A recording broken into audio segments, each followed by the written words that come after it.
everyone, welcome to Dreamcast Farm. I'm just going to go ahead and get it out of the way. The Sega Dreamcast is going to be an S tier. You probably were able to gather that from the name and the intro of my channel, so that is an S tier. So the way that I'm going to be doing this is that I'm going to be evaluating them based on controller, on games, on aesthetics, and then power. Power and graphics are going to be kind of towards the tail end, because obviously if we're judging solely based on graphics and power, the Xbox Series X and the PS5 are going to be the top.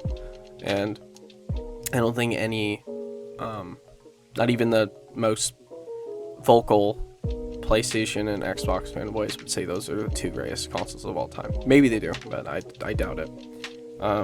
So yeah, and we will be doing it left to right. So for example, the Dreamcast being on the farthest to the left is my favorite and I think is the best out of S tier. So whatever I put next to it is going to be the second best. So I'm not going to be judging the Atari Pong or the Coleco Telstar or the Magnavox Odyssey 1. I don't care enough about the Pongs, the first generation of consoles, so I am going to ignore them. But we are going to hop right into Gen 2. So the Atari 2600. I like it. I mean, who doesn't like pole position? Especially that first model of the Atari 2600 with the wood grain. I love wood grain. It's sexy. I love the aesthetic.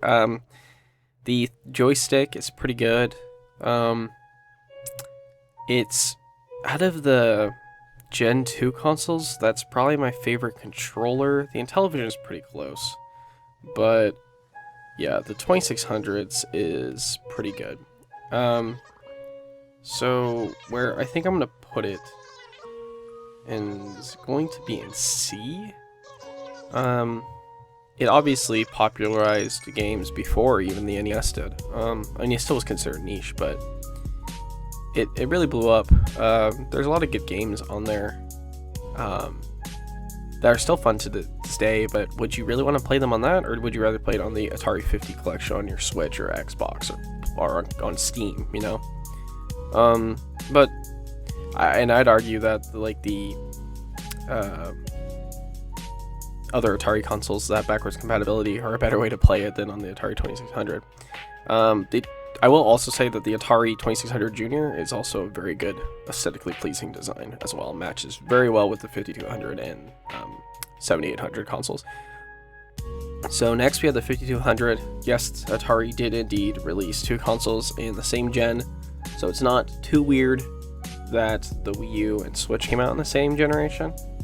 I mean, hell, you could argue the 32X and the Saturn are both in the same gen of Gen 5. I wouldn't personally argue that, but I'm just saying people certainly could. The Atari 5200 is horrible. Really infamously bad controllers. They just fall apart very easily. There's a way to fix them, so you don't have to buy new ones all the time. And it's huge. The console's huge, and the games are not better enough to warrant getting it. If you really want a better version of some arcade games, get the ColecoVision, get the Intellivision. Why would you waste money getting an Atari 5200? Hell, if you want the Atari games, but you want them to be look better than ever, get a 7800. Or like I said, you just get the Atari collections we have now. So the Atari 5200 is pretty bad. It's just not good at all by any metric. The ColecoVision's also going to be in C. I like it more than the 2600, probably. Not by a lot. Well, no. We're gonna put Coleco behind it, actually. It has a really, really good port of Burger Time. That is the best of that generation. The Channel F, the Fairchild Channel F, that's going in D tier. Now, I will say, I love what it looks like. I love how it looks like a record, or like a cassette recorder. I love the wood grain. The controllers are awful. The games are bad. But it was a very innovative console. It was the first one that invented video game console like displays, like in stores, like what we have now. I mean, I guess we don't really do it anymore, but like, you know, you could go to a Walmart or a game store, a Best Buy, and you know, you used to be able to go play games there, like to demo them. The Fairchild Channel F kind of like started that. The first console to do cartridges, too. The Video Game Historian has a wonderful video on it. But yeah, it's not great. If the Bally Astrocade was on here, which it isn't, that's weird. I'd probably put it in D also. Again, I like what they look like, but bad. Not fun. There's no good games on it at all. The Vectrex. It's a console with a TV. It's all in black and white. But it's pretty cool. I believe it's Adam Kralik has a good video on the Vectrex you could look at, and I think Classic Game Room does too. Oh, of course he does. He loves Mark loves the Vectrex. It's so impractical to play though. It's cool, it's neat, but it's like so. It's just a very much a novelty item. It's certainly better than Channel F or the Atari 5200, but because at least it's playable. But it's not exactly appealing to look at. Like the screen isn't great. Well, actually, that's not true. The screen is actually really good for the time, but the graphics are not very great, and the control is pretty good, though. I will say that. All right, the Intellivision. I quite like the Intellivision, and it's the only one in this gen that's not going to be probably not going to be in C. I really like it. I think it's easily the best of Gen 2. Has a bunch of good games. Tron Deadly Discs. You got really good ports of games that look way better than on Atari. You got baseball, so fun. And there's a little voice add-on that makes the games talk. So like, for example, like with baseball, I'll like go like home run, which was really innovative for the time. The games just, you know, they weren't able to have voice recordings. But yeah, there's a lot of good games on here. Cloudy Mountain, Dungeons and Dragons. Yeah, Astro Smash. That's one of my favorite games from that time period. I love Astro Smash.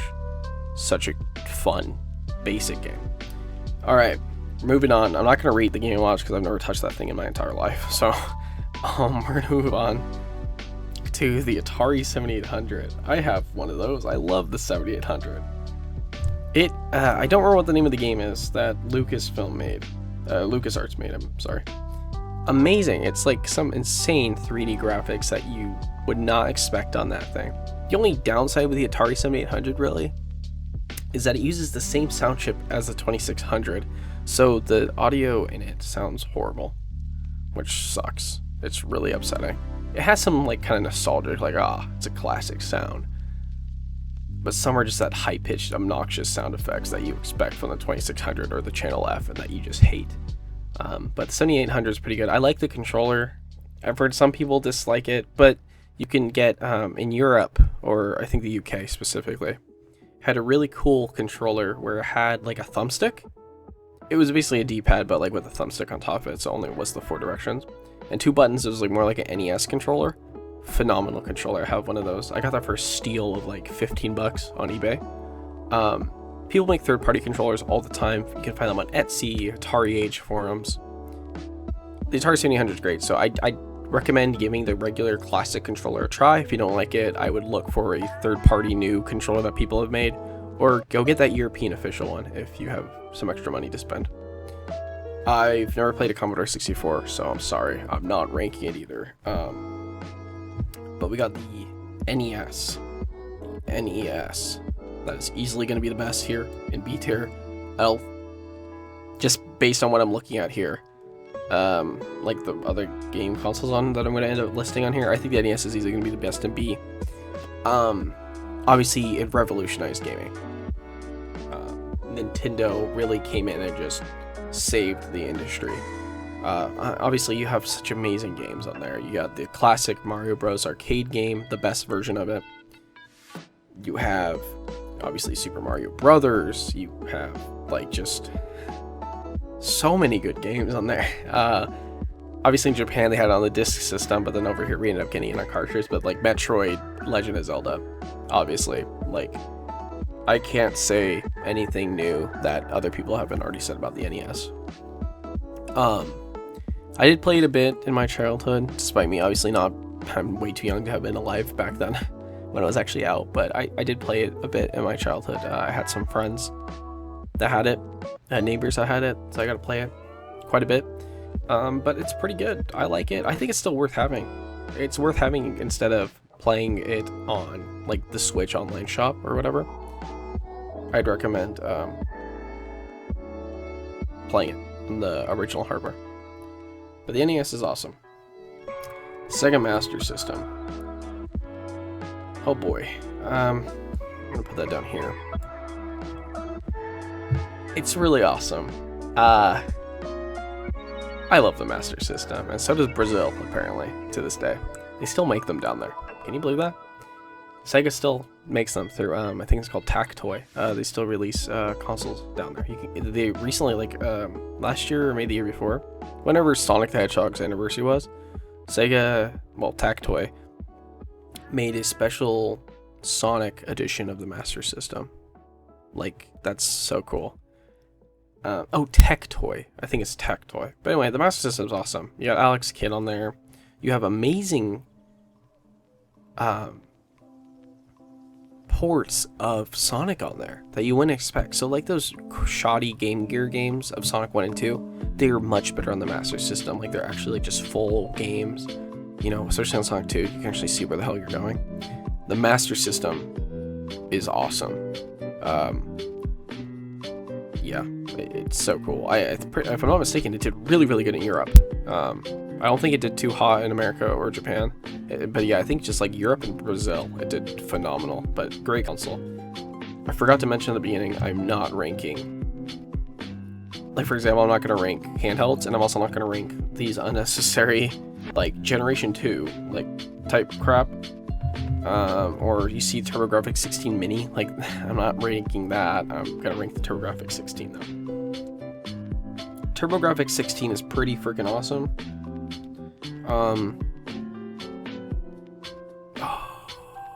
Yeah, I'm going to put it above the 7800. Now we're getting to the 4th gen, so we're getting into 16-bit consoles here. The TurboGrafx 16 is amazing, and I cannot believe it didn't blow up in the US. It's called the PC Engine in Japan, and it actually was better than the Genesis Mega Drive over there. So it was actually second place only to Nintendo, but got 3rd place here in the US and in Europe. But it was seriously killing it in Japan. So it's wild to me that it didn't pick up here, because it has some really good games. Bonk's Adventure, oh my god, dude. They kind of can be spendy nowadays. I think the Japanese version is a lot easier to get. That's cheaper, but obviously you're going to have Japanese shipping times. So if you can find a TurboGrafx 16 Mini, I'd recommend getting it, because I don't think there's really any TurboGrafx 16 like collection games. You know, like you have that with like the Atari or like Genesis games. But yeah, if you have extra money, go get a TurboGrafx 16. Do it. Like, you probably missed out on it. Not enough people in the US have experienced it. Or get a TurboGrafx 16 Mini. I've heard the controller is a really good replica, like recreation of the original. The SNES, man, what can be said about the SNES? Phenomenal. It's the NES, but significantly better on like every level. My favorite 2D Mario games on it, Super Mario World. Got great Kirby games on there. Link to the Past, that's like, some people say that's the best Zelda game. I disagree, but it is amazing. Maybe the best 2D one? No, never mind, that's not true. Second best for me, but arguably one of the best Zelda games, though, for people. So, Super Metroid. The SNES is amazing. It's just so good. Such a good controller. Donkey Kong Country, Star Fox. mind-blowing graphics, and they didn't even need an add-on like the Sega CDU, the Sega 32X. Like, they just stuck to 16-bit graphics. Obviously, they put hardware inside of the cartridges to make them more powerful, but damn, what a cool console. And probably the best controller in that generation, I would say. Philips CDI, F tier. Now, let me be clear. Let me just say this. Aesthetically, very pleasing. It looks like a great entertainment system. Like, it would look great, like, on, you know, by the fireplace, you know, or like, you know, in the cupboard, or not the cupboard, but, you know, like on the table in front of the TV, you know, in a 90s little home, right? A really good controller as well. So obviously everyone knows about the infamously bad Philips CDI Nintendo games like Mario's Hotel, and obviously like the Zelda games on there that are awful. But I will say it's a misunderstood, because it didn't come out to be a game console. It came out to be a video playback player, a CD player, an entertainment device, and then a game console. So that's like the fourth thing it was supposed to be. It was supposed to just be kind of like, hey, it plays movies. Hey, it plays music. Hey, it plays, because I think for video it played video CDs. But anyway, it plays music. It's an entertainment system. It's like a home, like what your parents would pick up and buy. But oh, hey, you can also plug in a game controller. There's some entertainment stuff on here for your kids. Oh, and also can play their favorite Nintendo characters too. There's a whole story why Nintendo is willing to license out their two most iconic IPs, Zelda and Mario. I would watch Adam Karelek's retrospective of the Philips CDI. He could get way more into that, but it does include the PlayStation. It's really, really interesting story. So the Sega Genesis. Genesis does what Nintendo don't. You can't get this on Nintendo. Obviously, I'm a Sega fan. I don't hate Nintendo. I love Nintendo. I love Nintendo. But I think the Genesis just is a better SNES. And you can see that just across the ports. The Aladdin ports to the Genesis is miles better than the SNES. It's not even close. The port of Cool Spot is ages above the SNES port. And then obviously you have Sonic 2, Sonic 3, Sonic and Knuckles. And then if you add in the attachments, you get Sonic CD. Like, that is the best 2D Sonic game. But the Genesis is just, it's incredible. You got Golden Axe on there too. And you still have a pretty good third indie scene to this day for this game. What was it? Pure Solar? Insane RPG. Speaking of RPGs, Phantasy Star on the Genesis. Incredible. So, just insane console. Really good. Next, we got the Neo Geo CD. I love that controller, first of all. That's like, I take it back. That's the best controller. SNES is close second, but Neo Geo CD is just, that's an incredible controller. I like it more than the Intellivision, probably. Yeah, I'm fine with that ordering. The Neo Geo CD would easily be A if the loading times weren't so horrible. The loading times are so bad that they're comparable to that awful Mattel Hyperscan. It's embarrassing. Now the Neo Geo, that is an incredible console. That is the Rolls Royce of game consoles. That thing was expensive. It plays perfect arcade replications of the arcade games. Perfect. You have King of Fighters and any SNK fighting game on there. They have some shmups on there too, but that is the premier classic arcade experience fighting game console by far. Even the joysticks are literally like giant arcade sticks that you would get now for your PlayStation to play like Street Fighter or whatever. Oh my gosh, the Neo Geo is insane, and you can still use that awesome, amazing Neo Geo CD controller on it too. So that's cool, but it's incredible. Atari Jaguar, I love you. That's such a good controller. I don't care what anyone says. I'm not opposed to the keypad phone type thing, but it fits so good in your hand.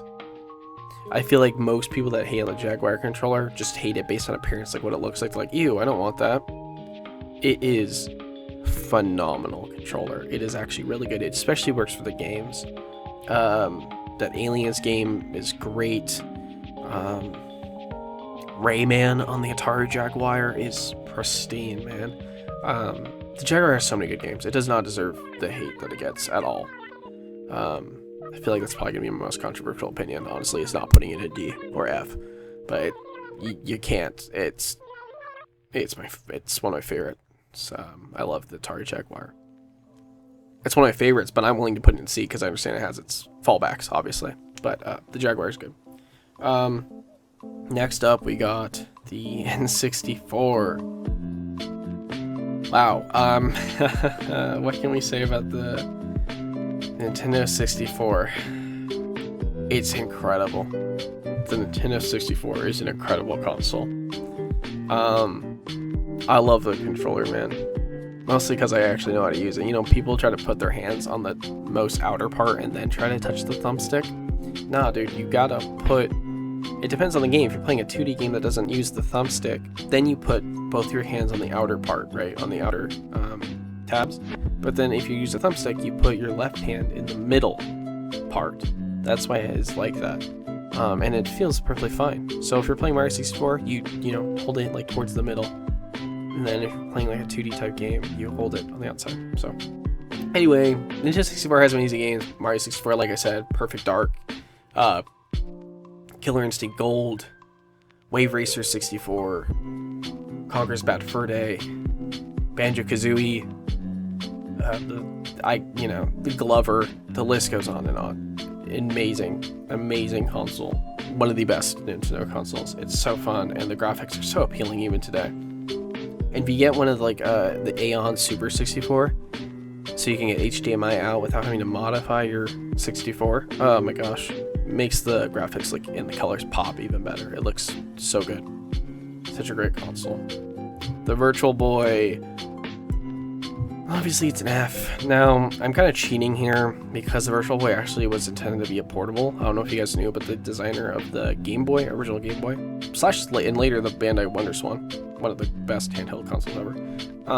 The designer of the Game Boy created the Virtual Boy, hence it having boy at the end. So it actually was intended to be a kind of like a semi-portable, I guess, kind of like what the Nintendo Switch is like, where it's portable or it can be kind of home console-y. But the Virtual Boy is horrible. You only can play it for like 20 minutes without your eyes hurting. And that sucks because the Wario Land game on there is awesome. And we need to get that ported to something. ASAP. So, the Sega Saturn. What a criminally underrated console this thing is. Criminally underrated. It's really good. I'm gonna put it up in A. Nights into Dreams, man. Nights into Dreams is, other than Sonic, like, I know people like the Yakuza games, but out of like their cutesy mascot characters, I guess, because I love Shenmue, so I'm not gonna say Nights is better than Shenmue, but Nights is right behind Sonic. Nights into Dreams is such a good game, and a very like arcadey type experience. And the Saturn also has Panzer Dragoon RPG, one of the best RPGs of all time. The Saturn's so good. I love the mix of 2D and 3D that they did. I like how, unlike the Jaguar and other consoles like in like the 3DO, that's not on here, is it? Oh no, it is. Okay. I don't see an NEC PCFX though. Interesting. Okay, but the Saturn was like, hey, this thing is not powerful enough to try to do full 3D. We're gonna do what we can. We're gonna do 2D, but we're gonna like complement it with 3D. There's some games that are full 3D, like Panzer Dragoon and Knights, obviously, but the shmups and fighting games on here like get complemented by some 3D graphics. Speaking of a really good 2D fighter, Fighting Vipers is really good on the Saturn. Great console, underrated. Other than the SG-1000 just kind of sucks. I feel like the Master System gets a lot of love from Brazil and the UK. So yeah, I'm confident in saying the Saturn is the most underrated Sega console by far. Like, everyone loves the Genesis. Everyone's starting to love the Dreamcast nowadays because of the internet, which is good. It deserves it. But the Saturn is super underrated. We got the PlayStation. The PlayStation. What can be said about the PlayStation? Obviously, it was a phenomenal, revolutionary console. It is the first successful CD-based console with such good 32-bit graphics. I'm not the biggest fan of this game series, but obviously Crash Bandicoot, very popular. But Spyro, I love Spyro. That trilogy is amazing. But yeah, the PlayStation is awesome. The first PlayStation is just so cool. A really good control. That's probably my favorite out of the PlayStation controllers. The one without the thumbsticks, so not the DualShock. The classic, just D-pad and then the buttons. That's my favorite PlayStation controller. Yeah, the PlayStation, the PS1 is just awesome. Just so cool. 3DO. Unlike the Jaguar, the 3DO actually was a competitor, like an actual true competitor in that era. Like, Jaguar got some hype for being the first 64-bit console, but the people saw the graphics and like, it's not really that much better than what we're getting out of than some of the 32-bit consoles. You know, people were like, this isn't much better than the 3DO. This isn't much better than the 32X. But the 3DO was a really good competitor for a while there, and like, Need for Speed got its start on the 3DO. Gex got its start on the 3DO. So there's actually some really good games on the 3DO. But it's not my favorite. I like the Jaguar better for the failed console of that era. But yeah, the 3DO is cool though. It's neat. If you haven't got one, I'd recommend getting it. It's cool. And there's a lot of different versions. There's, I like how they actually say the 3DO company, because a lot of people can lump it in with like Panasonic, but that was just one of the companies that made it. Like Gold Star made one. A bunch of other companies did too. So yeah, 3DO is cool. Really good controllers. Varying quality. I like the Gold Star one. That is my personal favorite. Alright, next we got the Xbox. The original Xbox. The original Xbox is phenomenal, and no one can tell me otherwise. Jet Set Radio Future. You got some Sega GT games. You got Halo. Like, sometimes I don't think people realize how much, other than like obviously Halo fans, but Halo 1 and Halo 2 are incredible. You got Blinks the Time Sweeper, you got that Conquer Live and Reloaded, Ninja Gaiden Black, Psychonauts, Panzer Dragoon sequel, Dead or Alive 3, obviously Shenmue 2 got brought over here to the US. Fusion Frenzy was really fun, and Dead or Alive Ultimate. Oh my gosh, the original Xbox is amazing, and good controller. I know people are divisive on the Duke, the fat one. I like it, but obviously the slimmer one's better, and I think everyone likes that controller. I don't think I've ever heard someone be like, oh my gosh, the original Xbox controller is horrible, unless they're talking about the Duke, obviously. Okay, we're moving on to the GameCube. Sorry, original Xbox, the GameCube is better than you. That is... the GameCube controller is probably my favorite controller ever. Close second is Dreamcast. But the GameCube has the other thumbstick, so... I love the button layout. The fat A, the X and Y being above and slanted. The small B button. The triggers are so good. But yeah, I love the GameCube. You got Smash Bros. Melee, Star Fox, Assault, Mario Sunshine, which is my favorite 3D Mario game. Harvest Moon, A Wonderful Life, which is my favorite of that series. You got Animal Crossing, which is my favorite game series ever. Yeah, the GameCube is awesome. And so many great variants and different colors of the GameCube. You can get purple, you can get silver, you can get black, you can get orange, you can get mint green. And so many more. There's a Red Gundam one that's super expensive and rare. I'd love to get that someday, but yeah, the Waver controller is a fan favorite in the Smash community, not for good reason. It was the first like good wireless controller. The wireless controllers on the Xbox, hot garbage, but the GameCube Wavebird controller is so good. All right, next we have the PlayStation 2. PlayStation 2 is my least favorite out of the big guys in this gen of Gen 6. But the PS2 is still amazing. I forgot to say this about the PS1. Obviously, Final Fantasy 7, 8, and 9. 9 being my favorite Final Fantasy game. Forgot to mention that for the PlayStation. But obviously, the PS2 had other Final Fantasy games that are amazing. Final Fantasy 10 and 10-2 in particular are super good on the PS2. And then you get Kingdom Hearts 1, Kingdom Hearts 2, Kingdom Hearts Chain of Memories. I love the Kingdom Hearts series, and the PS2 is awesome. My one complaint with the PS2 is that it kind of was the start of modern gaming with like, you know, DLCs and stuff like that. But the PS2 is awesome. It's really cool. But I don't like what it did. The negative ramification of having gaming, like I said, with DLC, and also it was not sold at gamers. I'd say the Dreamcast and kind of the GameCube were more sold towards gamers. Like the Dreamcast, for example, was like, hey, we're 128 bits, like they're using bits still. And the GameCube too will try to market towards gamers as well. They kind of try to market towards kids too, with the purple and the handle on the back and stuff, to bring over to sleepovers and stuff, you know.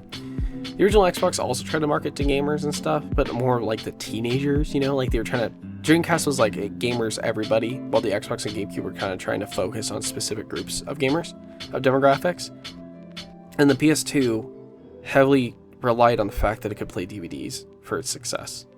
I love the PS2, obviously it's an S tier, and I do think Gen 6 is my favorite generation of game consoles, but the PS2 relied so heavily in its marketing. Like, it almost was like, it's a DVD player, go get this is the cheapest DVD player out there right now. Oh, by the way, it plays games. And that's kind of what like the Xbox One does, and I hate that. And that's kind of what the PS3 tried to do as well, but with Blu-ray players, and it failed epically by trying to do that.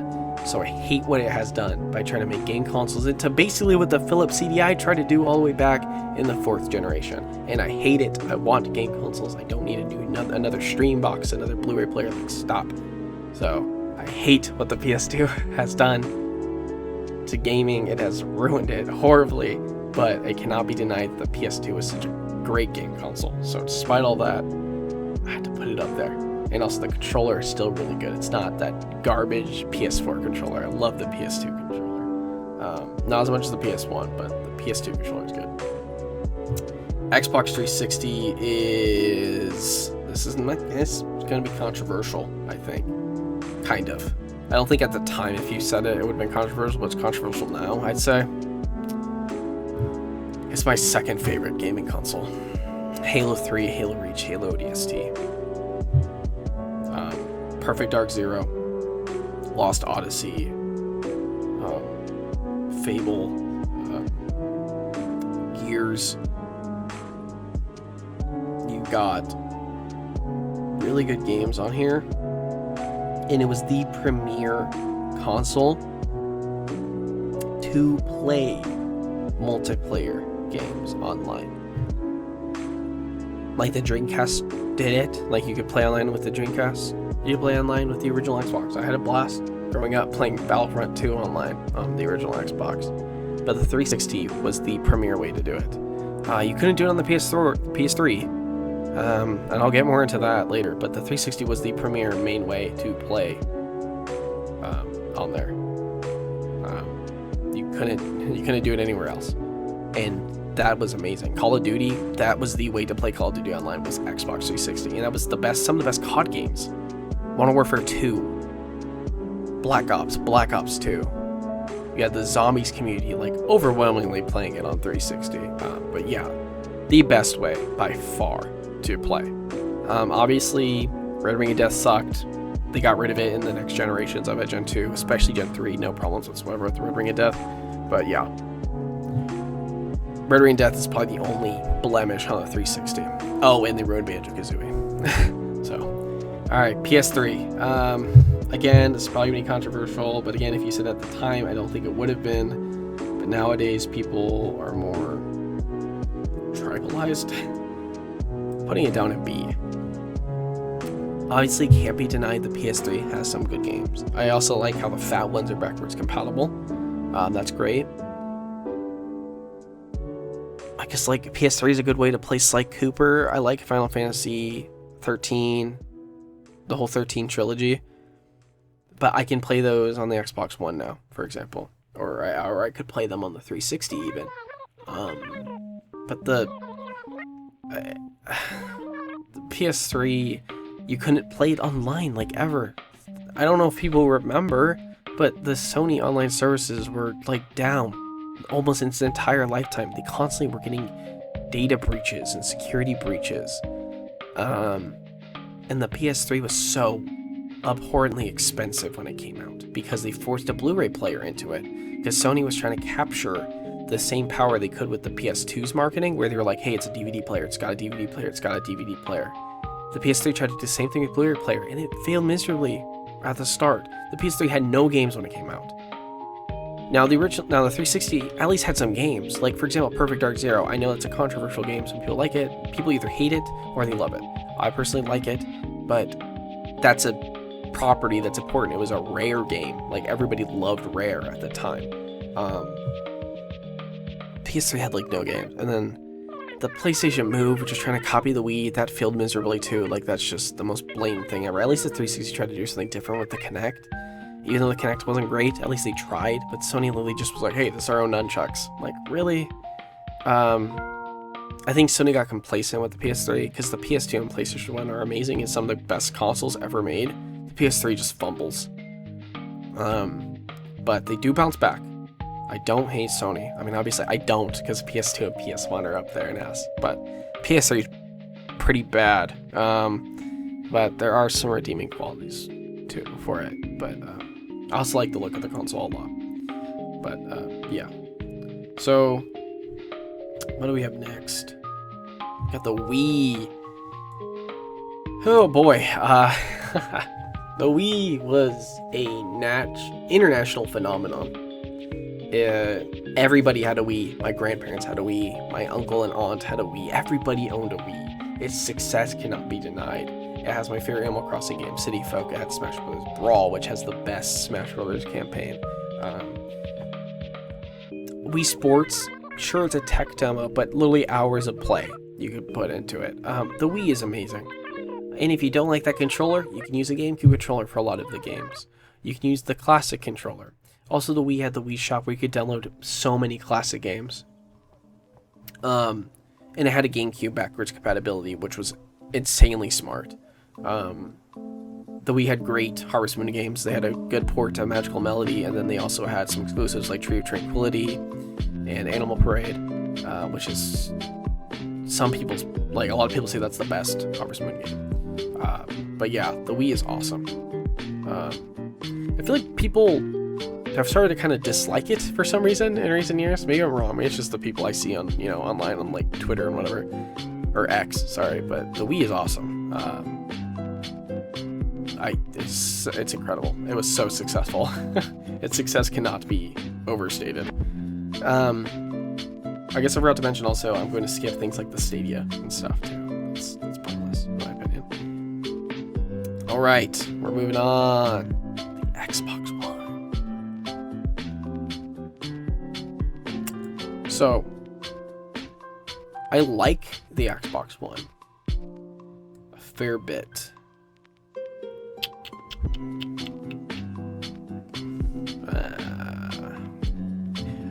What hurt it was the original lead of Xbox saying that, it's going to be digital only, you can't share games, blah, blah, blah. It had a horrible launch, but it recovered. Also, it has Killer Instinct on there, and that is one of the best fighting games ever. Obviously, you got your Halos. Halo 4 was, I don't know how it was compared to Infinite, but at least to Halo 5. Well, past Halo 5, but Halo 4 was the best-selling Halo game. It sold more than Halo 5 did. Sold more than 3 and then Reach. The Xbox One is pretty awesome. I think, but yeah, the launch hurt her really bad. It did not have enough exclusives like the original Xbox did. But it was a miss for Xbox for sure. But not as big as one as some people act like it. Had a much better UI than the PS4 did, that's for sure. But yeah. I think it gets too much flack from people, but the Xbox One's solid. A lot of good fun on that game, or on that console. Next we have the Wii U. I love the Wii U, man. That's underrated. That is the underrated Nintendo console. The Wii U is just the Wii, but more powerful. I like the gamepad. It gave us Wind Waker HD, which is my favorite Zelda game. It gave us Twilight Princess HD. I like Amiibo Festival, Smash Brothers Wii U, Mario Kart 8. The Wii U is awesome. It's super underrated. Go get one before people start having nostalgia for the damn thing, or they're realizing that they missed out on it. It just sucks that they called it the Wii U. Like, if they called it something entirely different, people would have actually known what it was. Even when I was younger, when it came out, I thought the Wii U was just the tablet and it was an add-on for the Wii. So, yeah. So if a guy that was actually into gaming got confused, surely parents that were out of touch buying it for their kids if they thought it was an unnecessary add-on and not an upgrade.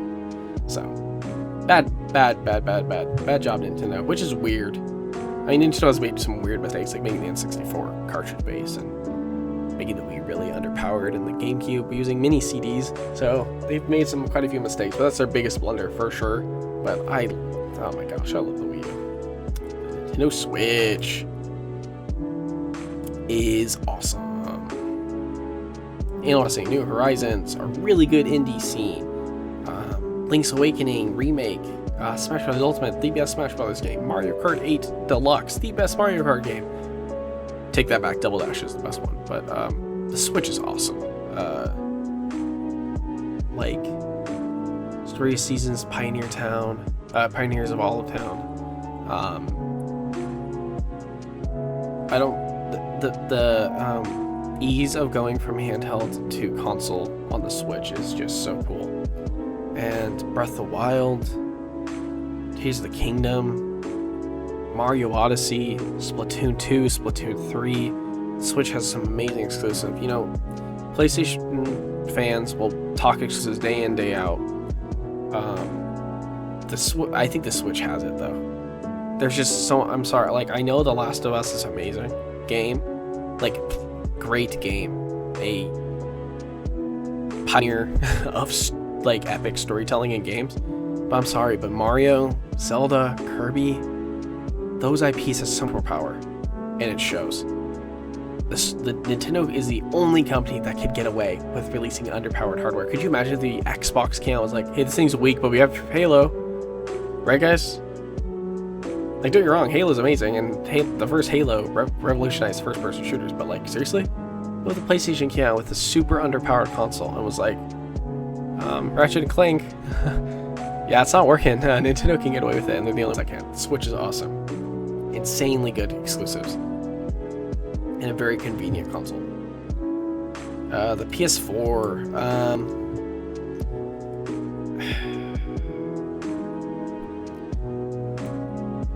See, I don't hate PlayStation. The PS4 beat the Xbox One. I mean, it's obvious, right? Really great exclusives on the PS4. Final Fantasy VII Remake, Death Stranding. PS4 is great. I hate that controller with a fiery passion. That's an awful controller, but I don't know how they made a worse one than the PS3. But yeah, it's too thin, man. My hands are too big for it. I think that's why I hate it. But yeah, PS4 controls poopy, but the PS4 is a solid console. It crushed the Xbox One. Crushed the Wii U, obviously, but the Xbox One kind of did that too. But PS4 is good. PS4 Pro is really cool too. I have a Death Stranding edition of it. Shenmue 3 was a PS4 exclusive. Are you kidding me, man? I know that's a niche game, but that gives me bonus points. That's more than enough to put in an A. What do we have next? Kind of crazy. We're going all the way to the new consoles, huh? Series X. gonna kind of rank these together because it's like the last ones we have, right? Because I'm not ranking the Evercade or the OLED or the Series S on its own. All right, I don't think I'm missing anything. Let's double check real quick. I don't think I'm missing. Okay, so they're all gonna actually be at D.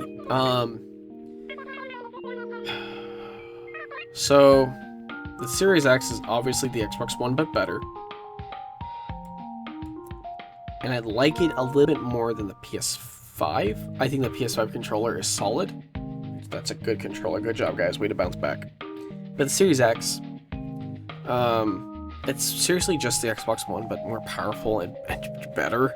Psychonauts 2, Halo Infinite is a real. I know that has its issues with the multiplayer with like microtransactions and not enough customization, but the campaign for Halo Infinite was really good. And I mean, just look on Metacritic for the game.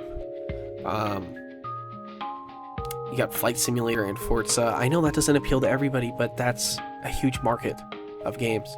But the Series X is awesome, and it's gonna be getting Starfield soon. We'll see how that turns out, obviously. But PS5 has Ratchet & Clank, which I think is awesome. That's like an awesome game to do.